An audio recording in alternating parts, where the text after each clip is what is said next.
1947 में दिल्ली की जामा मस्जिद की तारीखी सीढ़ियों पर खड़े होकर के भारत रत्न मौलाना अबुल कलाम आजाद साहब ने कहा था कि मुसलमानों कहाँ जा रहे हो, ये है तुम्हारा मुल्क, यहाँ तुम्हारे आबाओ अजदाद की कब्रें हैं। उस वक्त मौलाना आजाद की ये सदाएं सुन करके लोगों ने अपने सरों की गठरियां उतार करके रख दी थी। आज उसी दिल्ली में मौजूद देश की संसद में एक बिल आया है जो हमसे उसी जामा मस्जिद की सीढ़ियों के सबूत मांगेगा, जो उन्हीं सीढ़ियों के पास अपनी कब्र में सोए हुए मौलाना आजाद को फिर से कब्र से सजा देनी पड़ेगी कि ये जो कब्र है वो मेरी कब्र है, ये किसी सरकार की जागीर नहीं है। इसी संसद भवन के सामने सड़क के उस पार अपनी कब्र में सोए हुए भारत के पूर्व राष्ट्रपति फखरुद्दीन अली अहमद की कब्र है। शायद अब उस कब्र से भी सदाएं आए कि ये कब्र मेरी कब्र है, ये सरकार की जागीर नहीं है। दिल्ली की जिन 123 संपत्तियों को लेकर कल माइनॉरिटी मिनिस्टर, होम मिनिस्टर साहब और अभी आदरणीय नेता सदन बात कर रहे थे, 1911 में जब अंग्रेजी हुकूमत ने कोलकाता के बजाय दिल्ली को राजधानी बनाने का फैसला किया तो रायसीना हिल्स के चारों तरफ जो मुसलमानों की ढेर सारी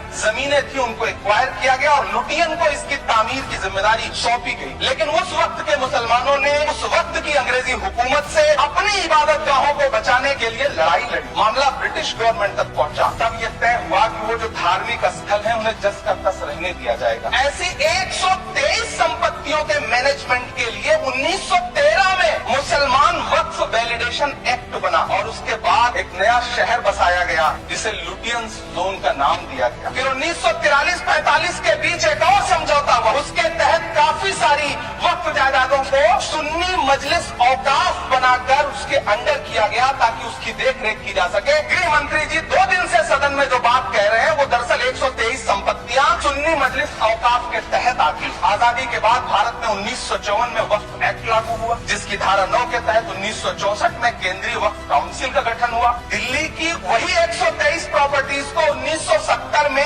सर्वे गजट करके गजट नोटिफाई किया गया। इसके निपटारे के लिए पूर्व प्रधानमंत्री इंदिरा जी के द्वारा 1974 में बर्नी कमेटी बनाई गई। बर्नी कमेटी ने 1976 में इन 123 संपत्तियों को दिल्ली वक्फ बोर्ड की संपत्ति होने की रिपोर्ट सौंपी। उस रिपोर्ट के आधार पर 1984 में कांग्रेस सरकार ने उन 123 प्रॉपर्टीज को दिल्ली वक्फ बोर्ड को सौंपने का फैसला किया जिसके खिलाफ विश्व हिंदू परिषद कोर्ट गई। मामला 2011 तक पेंडिंग रहा। कोर्ट ने सरकार को आदेशित किया कि इसका निपटारा करो। तब 2013 में तत्कालीन यूपीए सरकार ने दिल्ली की उन्हीं 123 जायदादों को बर्नी कमेटी की सिफारिशों के मुताबिक वक्फ बोर्ड के हवाले किया। यही वो प्रॉपर्टीज हैं जिनके नाम से गृह मंत्री जी कल से कांग्रेस को कोस रहे हैं। फिर आई 2014 में भाजपा की सरकार जो तब से इन जमीनों को हड़पने की साजिश कर रही है।